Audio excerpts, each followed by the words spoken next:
Assalamualaikum warahmatullahi wabarakatuh. Bismillah, alhamdulillah, wassalatu wassalamu ala rasulillah wa ala alihi wa sahbihi wa man tabi'a sunnatah amma ba'd. Para siswa-siswi UPT SMA Negeri 36 Musi Banyuasin, atau yang lebih familiar kita sebut SMA Negeri 3 Tunggaljaya, yang saya banggakan, yang saya cintai. Alhamdulillah, pada kesempatan kali ini kita masih diberikan banyak kenikmatan oleh Allah. Meskipun di musim pandemi yang panjang sekali, setahun lebih, kita tetap melaksanakan pembelajaran secara daring ya. Namun untuk materi pembelajaran terkhusus di bulan Ramadan ini, Bapak akan mengulas insya Allah di Ramadan full. Materinya khusus berkaitan dengan hal-hal yang berkaitan dengan Ramadan, mulai dari keutamaan Ramadan, kemudian fikih puasa Ramadan, dan hal-hal yang lain yang seputar Ramadan. Jadi sebelum pembahasan dimulai, jangan lupa like dan subscribe di akun YouTube ini ya. Jadi biar kita tambah semangat dalam menyampaikan kajian-kajian melalui media YouTube. Baiklah, jadi materi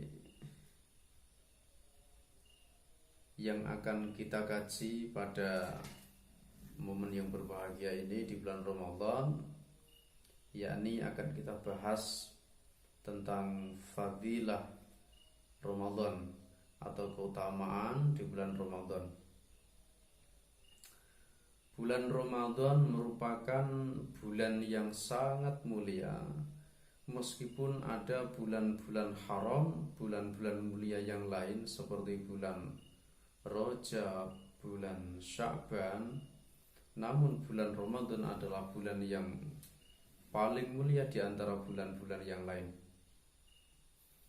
Salah satu kemuliaan Ramadan adalah diturunkannya Al-Quran di bulan Ramadan. Allah subhanahu wa ta'ala berfirman dalam Al-Quran surah Al-Baqarah, Bismillahirrahmanirrahim, Syahrul Ramadhan alladhi unzila fihi al-Quran hudan linnas wa bayyinatin minal huda wal furqan. Artinya, bulan Ramadan adalah bulan yang mana di dalamnya diturunkan Al-Quran. Unzila fihil Quran hudan linnas. Tujuan Al-Quran diturunkan oleh Allah, hudan linnas, merupakan untuk menjadi petunjuk, menjadi hidayah bagi manusia. Wa bayyinatin minal huda wal furqan, juga merupakan sebuah pemisah antara yang hak dan yang batil. Jadi Al-Quran fungsi yang lain adalah merupakan pemisah mana yang hak dan mana yang batil, atau yang disebut dengan hukum syariah. Hukum-hukum Islam itu bersumber daripada Al-Quran. Jadi apa tadi? Keutamaan bulan Ramadan antara lain diturunkannya Al-Quran. Dalam sabda Rasulullah Shallallahu Alaihi Wasallam, Nabi mengatakan begini tentang masalah Ramadan: Man fariha bidukhuli Ramadan, haramallahu jasadahu 'alan niran. Barang siapa yang dalam hatinya merasa gembira, merasa senang, merasa bahagia atas datangnya bulan Ramadan, kata Rasulullah, haramallahu jasadahu 'alan niran, maka Allah akan mengharamkan jasadnya orang tersebut di atas api neraka. Subhanallah. baru senang saja dengan Ramadan, baru gembira saja dengan datangnya bulan Ramadan, maka sudah seperti itu Allah memberikan janji pahala bagi orang yang dalam hatinya merasa gembira atas datangnya bulan Ramadan. Mengapa bulan Ramadan datang kemudian orang mukmin gembira? Sangat jelas sekali. Yang pertama karena Ramadan bulan mulia. Faidah yang lain, karena di dalam bulan Ramadan setiap amal orang mukmin, setiap amal ibadah orang Islam, pahalanya dilipat gandakan oleh Allah Subhanahu wa taala. Apalagi di situ ada momen yang sangat luar biasa yang disebut dengan malam Lailatul Qadar, allati khairun min alfi syahr. Kita tidak asing lagi kalau masuk Ramadan pasti banyak sekali dibahas apa itu namanya malam Lailatul Qadar, yaitu malam yang mulia yang mana lebih utama daripada 1000 bulan. Kira-kira 1000 bulan itu 83 tahun. Ini bisa dicapai, kelebihannya bahkan melebihi malam yang banyaknya 1000 bulan itu terhadap malam Lailatul Qadar. Nah, tentunya kalau Lailatul Qadar ada pembahasan sendiri ya. Jadi itu keutamaan bulan Ramadan. Dalam Al-Quran Allah sudah menyebutkan, baik itu dalam hadis Rasulullah SAW juga sudah disebutkan. Kemudian di bulan Ramadan ada namanya ibadah-ibadah tertentu yang sangat masyhur sekali, yang sangat familiar sekali, yang disebut dengan puasa Ramadan. Puasa Ramadan tentunya berbeda dengan puasa yang lain. Dari sisi hukum, puasa Ramadan hukumnya wajib. Dalam Al-Quran disebutkan, ya ayyuhalladzina amanu kutiba alaikumussyam kama kutiba 'alal ladzina min qablikum la'allakum tattaqun. Wahai orang-orang yang beriman, kutiba 'alaikumussyam, diwajibkan atas kalian semua berpuasa. Kama kutiba 'alal ladzina min qablikum, sama seperti puasa itu juga diwajibkan atas orang-orang sebelum kalian. La'allakum tattaqun, agar kalian semua menjadi orang-orang yang bertakwa kepada Allah Subhanahu wa taala.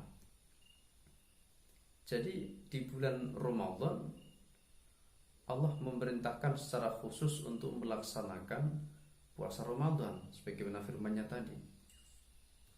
Ya. Puasa Ramadan berbeda dengan yang lain. Yang pertama, Ramadan adalah makhsus secara khusus. Kalau yang lain tentunya ada puasa namun puasa sunnah.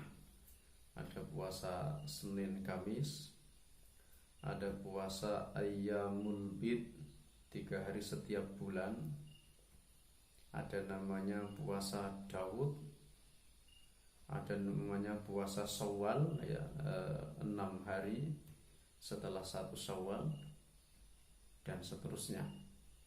Tapi yang paling istimewa dari puasa-puasa itu adalah puasa Ramadan. Sebulan penuh dalam puasa Ramadan. Nah, ini salah satu keutamaan Ramadan. Kemudian kama kutiba 'alal ladzina min qablikum, ternyata orang-orang terdahulu juga diwajibkan berpuasa sama seperti kita diwajibkan puasa oleh Allah Subhanahu wa taala. Ya, hanya saja dalam aturan puasanya berbeda. Setiap nabi punya syariah, punya aturan hukum dalam beragama, namun syariahnya berbeda. hukumnya berbeda, tapi maksudnya sama, adalah melaksanakan perintah Allah Subhanahu wa ta'ala. Kita tahu puasa kita selaku umatnya Nabi Muhammad, yaitu batas-batasannya mulai sahur ya, mulai sahur kira-kira jam 3, jam 4 itu sudah cukup mepet ya.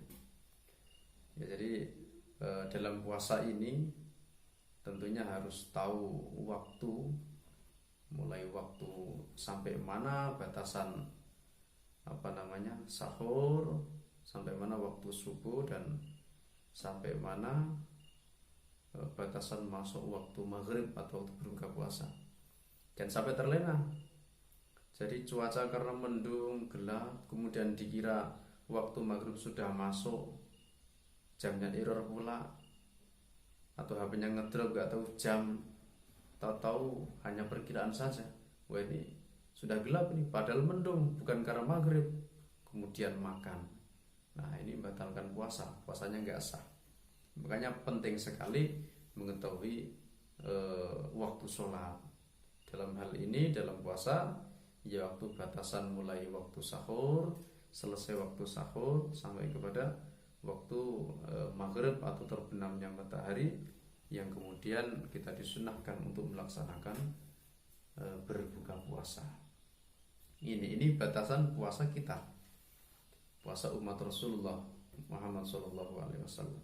Ada yang namanya sahur, kira-kira jam 3, jam 4 fajar ya, pagi ya, sampai kepada pagi nggak boleh makan, kemudian siang, sore, sampai waktu maghrib baru boleh makan. Ini puasa kita, syariahnya kita, syariahnya Rasulullah.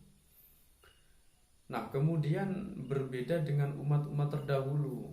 Umat-umat terdahulu ada yang puasanya ini boleh makan hanya tengah malam, kira-kira jam 12. Jam 12 boleh makan, minum, setelah itu nggak boleh. Jam 12 tengah malam, ya jam 1 nggak boleh makan, jam 2 terus sampai subuh, pagi, kemudian siang, sore, waktu maghrib pun juga tidak boleh makan. Coba bayangkan, Isya belum boleh makan kembali waktu nisful lail atau tengah malam. Ya kalau sekarang kira-kira jam 12 malam. Jadi itu buka puasa plus sahur. Kalau kita seperti itu kan repot. Nah, ini bedanya. Kalau umat Nabi Muhammad, Masya Allah, banyak sekali rukhsah, banyak sekali keringanan-keringanan dalam melaksanakan ibadah.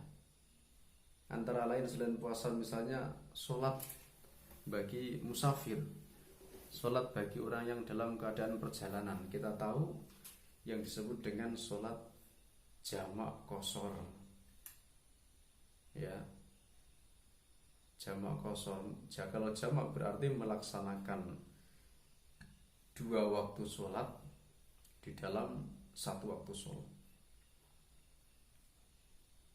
Kemudian qashar, meringkas sholat yang 4 rakaat bisa diringkas, bisa diqashar menjadi 2 rakaat. Ya syaratnya harus sholat yang 4 rakaat, nggak boleh maghrib kemudian diringkas jadi 1,5, nggak bisa ya. Apalagi subuh jadi 1, nggak bisa. Batasan sholat qashar itu ketentuannya adalah sholat yang 4 rakaat diringkas menjadi 2 rakaat. Tapi kalau jamak, maghrib masih bisa, maghrib kawannya isya, zuhur kawannya asar, subuh nggak bisa, nggak ada kawannya, ya seperti itu. Jadi memang ketentuan fikihnya, hukumnya seperti itu. Jadi itu umat Rasulullah SAW, banyak sekali rukhsah, banyak sekali keringanan-keringanan. Bahkan puasa sendiri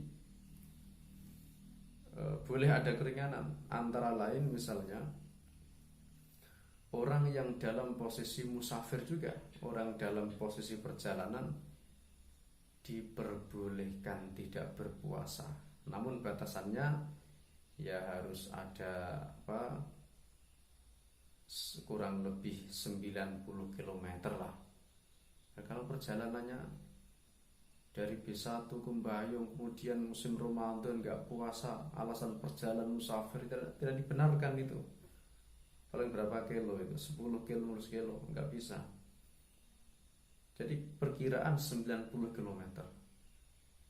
Ya, Tunggal Jaya ke Lampung, Tunggal Jaya ke Medan, Muba ke Jawa misalnya. Ini ketentuan-ketentuan seperti itu yang dibenarkan untuk tidak melaksanakan puasa Ramadan. Ya, tentunya nanti harus qadha ya, harus mengganti puasa di hari lain setelah Ramadan. Sama seperti kasus seorang ibu yang sedang hamil atau menyusui, diperbolehkan tidak berpuasa di bulan Ramadan, tapi juga ada ketentuan-ketentuan, ada syarat-syarat secara khusus ya. Kemudian bayar fidyah dan qadha dan seterusnya. Jadi ada keringanan-keringanan. Itulah yang disebut dengan rukhsah dalam pandangan fikih, ada keringanan. Tapi juga nanti ada bahasan qadha ya, ada pengganti setelah Ramadan. Gitu. Jadi para siswa-siswi yang saya banggakan, jadi kembali ke tema awal, bulan Ramadan, bulan yang mulia. Ya, di dalamnya penuh dengan keberkahan-keberkahan dari Allah. Jadi setiap ibadah sunnah, sholat sunnah, ini pahalanya sama seperti pahala sholat wajib. Istilahnya begini, pahala ibadah sunnah di bulan Ramadan sama seperti pahala ibadah wajib di luar Ramadan. Gitu. Bahkan Rasulullah pernah mengatakan, al-jannatu mustaqatun li arba'in. Surga itu sangat merindukan kepada 4 golongan orang, antara lain adalah as-shaimu fi syahri Ramadan, adalah orang-orang yang mau berpuasa di bulan Ramadan. Kalau kita pengen dirindukan oleh surga, bukan dirindukan oleh pacar semata ya, bahkan dirindukan oleh surga, maka salah satu kelompok orang ini adalah orang yang mau berpuasa Ramadan. Meskipun yang lain ada yang dirindukan surga itu orang yang memberi makan terhadap orang yang kelaparan, juga dirindukan surga, dan seterusnya. Jadi itulah keistimewaan Ramadan. Oleh karena itu, Ramadan ini terkhusus bagi siswa-siswi semuanya. Marilah kita tingkatkan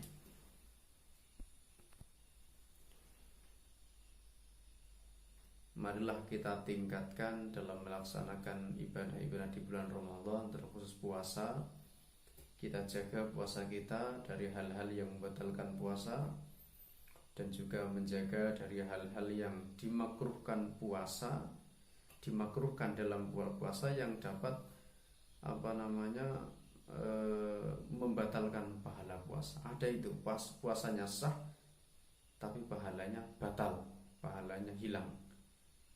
Ya, seperti orang sedang berpuasa tapi menghibah, ngomongin orang lain. Puasanya sah tapi tidak dapat pahala. Sama seperti orang berpuasa, matanya maksiat, melihat